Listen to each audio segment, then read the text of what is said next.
Pleasure past and anguish past. Is it death or is it life? Life out of death. Those eerie words you just heard are from a rather unusual 19th century poem, Goblin Market by Christina Rossetti. It's a text that challenges its readers. Just when you think you've got a handle on it, when you feel you've negotiated with it some kind of consistent meaning, then another way of looking at it may occur to you. With apologies to another Victorian poet, Elizabeth Barrett Browning, the title of today's program could be, How Do I Read Thee? Let Me Count the Ways. We could do even more violence to the line I just adapted and say instead to Christina Rossetti's poem, How does Michael Moore read thee? Let him count the ways. Michael is, after all, a specialist in the literature of the 19th century, the Romantic and Victorian periods. And for the fourth time in our series, we've managed to drag him away from his familiar haunts at Wilfrid Laurier University. Welcome back, Michael. Hi again, Alan.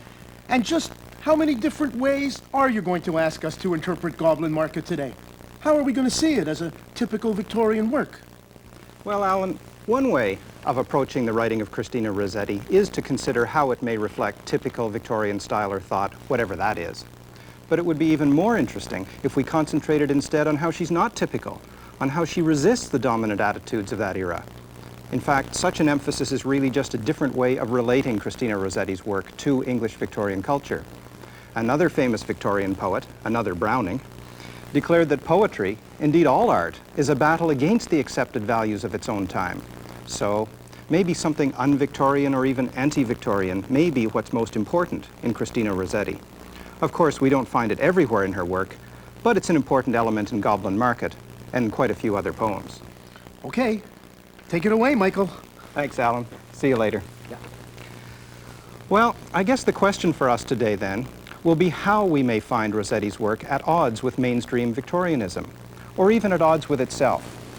Now, at first glance, the usual subject matter of most of her poetry, religious and personal morality, does seem conscientiously Victorian. And sometimes it is, any distinctiveness being in style or tone, her poetic signature, as it were. But often things are more problematic, especially when she's treating aspects of Victorian women's experiences, a dissonance, a discordance emerges. Today, let's see how this happens in her most famous and popular poem, the narrative fantasy Goblin Market. It's a wonderful but strange poem that can be and has been interpreted in many different ways. In conventional Victorian moral terms, and yes, in unconventional subversive terms, and everything in between. This is possible, or inevitable, because, as everyone who has read the poem knows, Goblin Market comes to us like a fairy tale or myth or dream text in a symbolic form, a symbolic language. Various meanings and implications, even contradictory ones, are equally available, equally plausible, equally necessary. We could probably say that this poem's fascination, its dynamic tension, arises out of that multiplicity, that conflict, that counterpoise. What we can see in Goblin Market that most Victorian readers probably couldn't or wouldn't have seen is this range.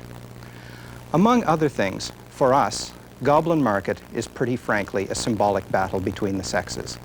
It's specifically goblin men against all women. The story is a battle for control over women's lives and minds and bodies. Moreover, the vivid imagery associated with this struggle, particularly the delicious fruit, certainly suggests to us the sensual, the sexual, the erotic. And yet, although all this ought to have been very controversial in patriarchal 19th century England, no fuss was made when the poem was published. Indeed, Goblin Market became immediately popular. Why? Let's make that paradox our main focus today. And let's begin by reviewing together the main features of the poem. This drama of intense delight and of intense suffering borrows the form and flavor of a folk tale or monster fable. In an imaginary pastoral setting, two young maidens living alone, twin sisters Laura and Lizzie, respond very differently to being offered the pleasures of forbidden fruit by grotesque animal-like goblins. The struggle that follows between the goblins and the girls is a stylized or symbolic situation. Even if we didn't have strong textual hints, like the reference to forbidden fruit, we would recognize it as pretty clearly a disturbing extended metaphor for something else, something moral or social or religious. Listen to the poem's opening lines, the goblin merchant's shrill but luscious and mouth-watering sales pitch to all young women.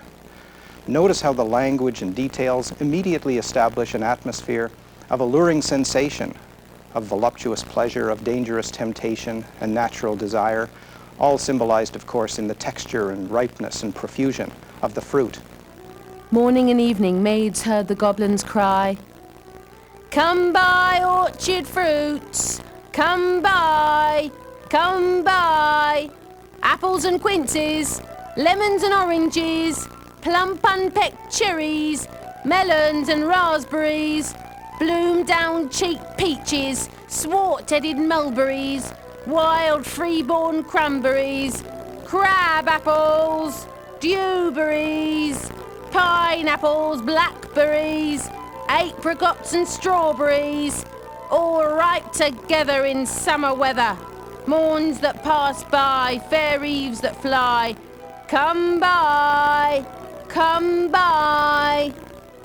That passage is certainly more than a grocery list. Here and elsewhere, the language itself is tactile, evocative, heavy, insinuating. It piles up concrete things, working like an incantation. The strong physical feel of this beginning, the very succulence and materiality of the words, as much as their meaning, certainly sets us up for a story that does turn out to be about sensation, about sensuality. It is forbidden fruit, like the apples in the Garden of Eden on the tree of the knowledge of good and evil. Though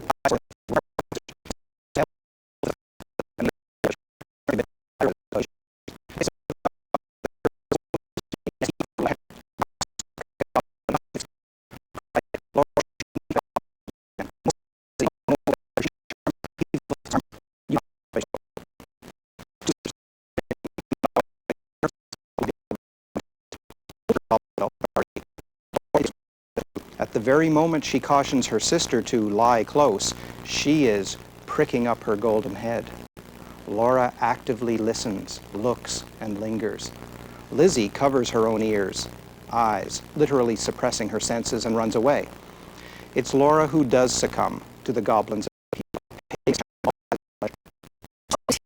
Red, pearl, she sucked their fruit fair or red, sweet and heat and rock, stronger than mountain racing wine, clearer than water for the use, gently for out of the lake. She sucked and sucked more, fruit which the underwater bore. She sucked it until her lips were sore.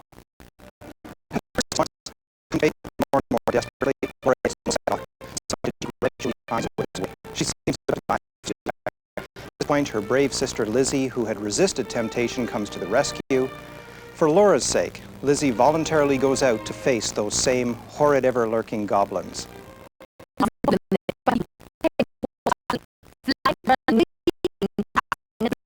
Chuckling, clapping, crowing, clacking and gobbling, mopping and mowing, full of airs and graces, pulling wry faces, demure grimaces, cat-like and rat-like, rattle and wimbert-like, snail-paced in a hurry, parrot-voiced and whistler, helter-skelter, hurry-scurry, chattering like magpies, fluttering like pigeons, gliding like fishes, hugged her and kissed her, squeezed her and caressed her.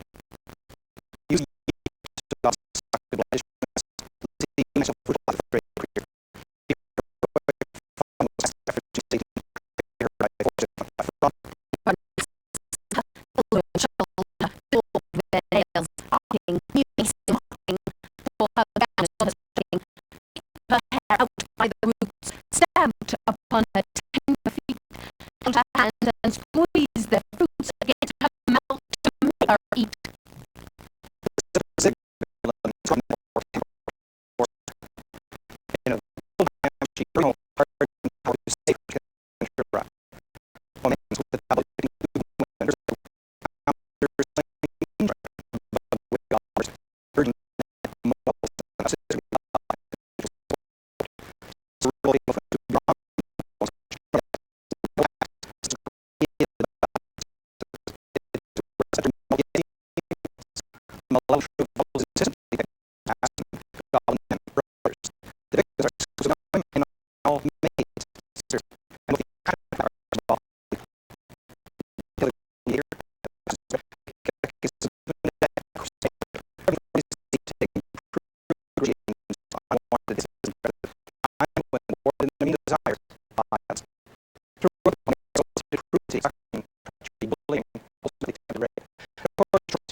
your brother.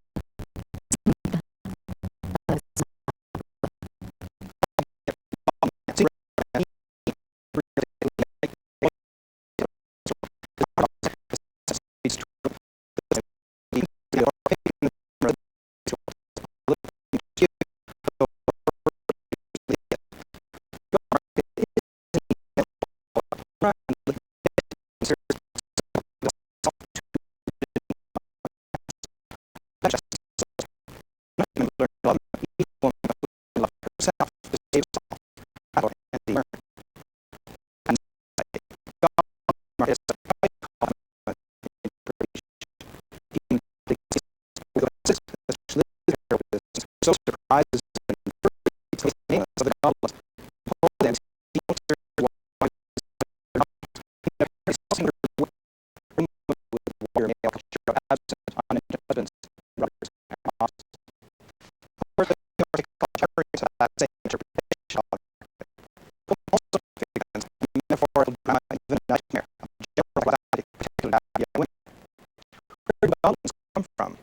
After all, they're just goblins. Minor creatures. It's just folklore. They're not human at all. The truth is, they should human, along with the goblins, something else. Or exist. They may well be hideous creations of the girl's own imaginations. They've come ready from evil life. Goblins are dangerous if we let them be.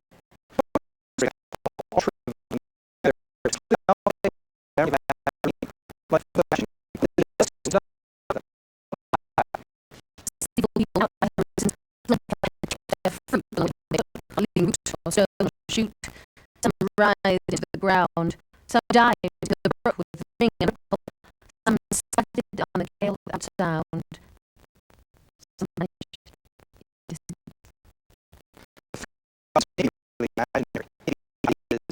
Developed among the person they mirror inside the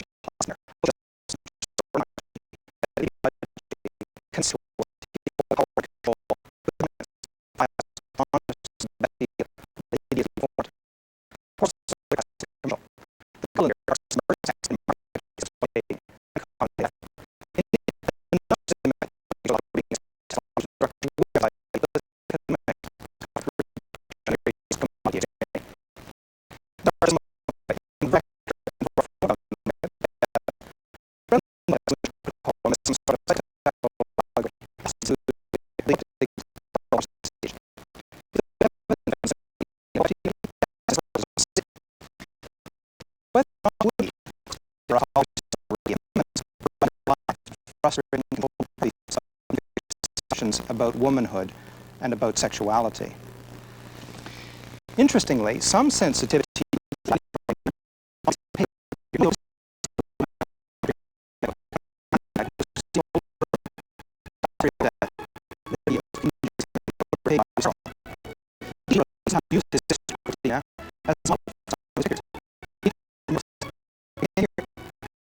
was close to this artistic movement.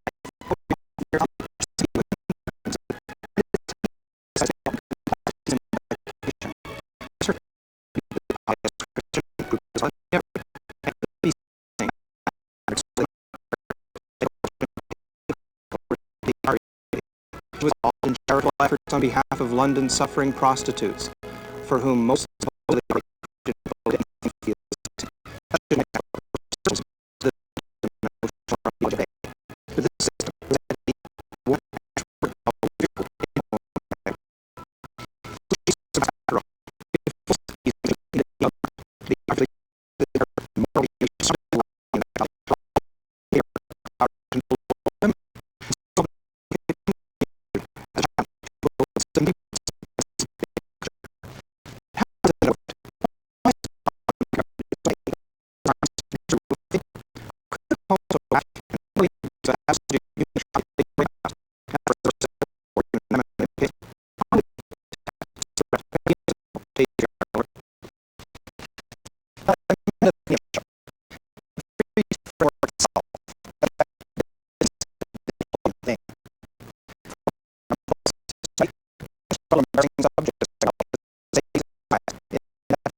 always be evaded, shrugged off, projected onto hostile aliens or witches or animal-like monsters, devils, goblins.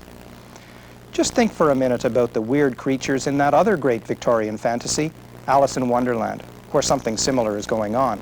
A satire upon a whole culture, but conveniently veiled under the comic fiction of a young girl's nonsensical daydream world. Alice could be our Laura or Lizzie, or both. If we ignore the dark side of such tales, if we complacently accept at face value their false ideology, their half-pretense of endorsing conventional values, we're affirming and perpetuating the very social conditions that require the truth to be suppressed or disguised. In part, this is what Victorian England seems to have done in embracing Goblin Market. It looked harmless. It looked conventionally Victorian. Maybe Goblin Market does manage in this way to be Victorian and anti-Victorian at the same time. But the poem's fantasy setting and appearance of conventional morality aren't the only reasons the poet managed to get away with undermining Victorian values in those other more feminist respects. Let's take time to look at one other interesting possibility, a startlingly different interpretation that's equally valid. It's a meaning certainly intended by Christina Rossetti and a meaning adopted with approval by intelligent Victorians. Whether it necessarily disproves other interpretations, such as the feminist reading, is a matter for critical dispute. Decide for yourselves. You see, much of the language, imagery, and structural pattern of Goblin Market does add up just as reasonably, just as unmistakably, to a symbolic religious story. In the first place, the poem specifically invokes the Judeo-Christian tradition of all humanity's fall in the Garden of Eden from original innocence into bitter knowledge and sin. Remember, too, that the great fall occurred through succumbing to the temptation of forbidden fruit. It's a familiar motif in much Western art and literature of all times.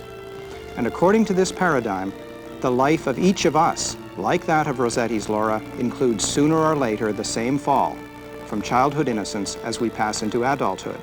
It's part of the inherited curse, the calamity of original sin, of pain, of death. It's undeniable that the first section of Goblin Market, Laura's temptation, fall, and sickness, correspond exactly to this pattern. And this scarcely disguised conventional meaning is the one to which pious Victorians would have responded immediately. The symbolism of Sister Lizzie's quite different behavior also matches up exactly with religious tradition. Lizzie's rescue of Laura by voluntarily submitting herself to temptation and assault by the same devilish goblins to triumph over them corresponds exactly to the redemptive role and actions of Christ. There are other textual parallels to Christ's moral temptation in the wilderness, to the mental agony in the Garden of Gethsemane, to the physical crucifixion, to the fiery breath of the Holy Spirit. We also notice in the sisters' vehement lovemaking a transfer of the medicinal benefits of Holy Communion, the bread, body, and fruit, juice or wine, blood of Jesus. Hug me, kiss me, suck my juices, squeezed from goblin fruits for you, goblin pulp and goblin dew.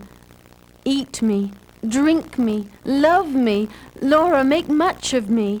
For your sake I have braved the glen and had to do with goblin merchant men. So you see how the very scene that a few minutes ago we said looked for all the world like homosexual lovemaking can be interpreted in an entirely different light. Both meanings, along with other possibilities, are correct, at different levels of this poem's multi-layered symbolism. This kaleidoscopic quality is how a text like Goblin Market succeeds in being both Victorian and un-Victorian, both conventional and radical, both simple and complex. In this program, we've only had time for a sketch, dare I say a taste, of the tantalizing critical opportunities afforded us by Goblin Market. It's endlessly fascinating and open. Above all, perhaps there's the suggestive richness and rhythm of the language itself. And of course, the poem can be enjoyed as a story at the level of gripping fairy tale or as a moral fable, but it's far from being simply simple. In the apparent simplicity lies the artistry of symbolic design, of wide and varied combinations of significance, of multiple and even discordant meaningfulness, as opposed to any one limited theme or intention. In the end, we should welcome this breadth of possibility, perhaps finding in it one measure of the lasting interest and importance of literature. Literature is a kind of battle in ambiguous or even hostile relationship to its social context. And whatever else we may wish to say about Christina Rossetti's Goblin Market, it memorably embodies the struggle of all writers, maybe women writers in particular, in the goblin market of life and art. Speaking of goblins, That's no way to troll for compliments. Thanks, Michael. I learned a lot. What Michael has just compellingly demonstrated to us is what can happen when a good text and a good reader meet. As in many personal relationships, not everything is revealed on the first date, and different things, including unexpected surprises, are discovered during subsequent meetings. This is one reason why literary texts aren't just for reading. They're for rereading and rereading. And also, like people, texts can embrace contradictions and be in conflict with themselves. They can seem to behave in different ways on different occasions. In our next program, we'll leap forward in literary history to the middle of the 20th century and examine another work that can change in meaning and mood each time we look at it. Samuel Beckett's classic drama, Waiting for Godot, a tragicomedy in 2 acts. And until then, keep rereading.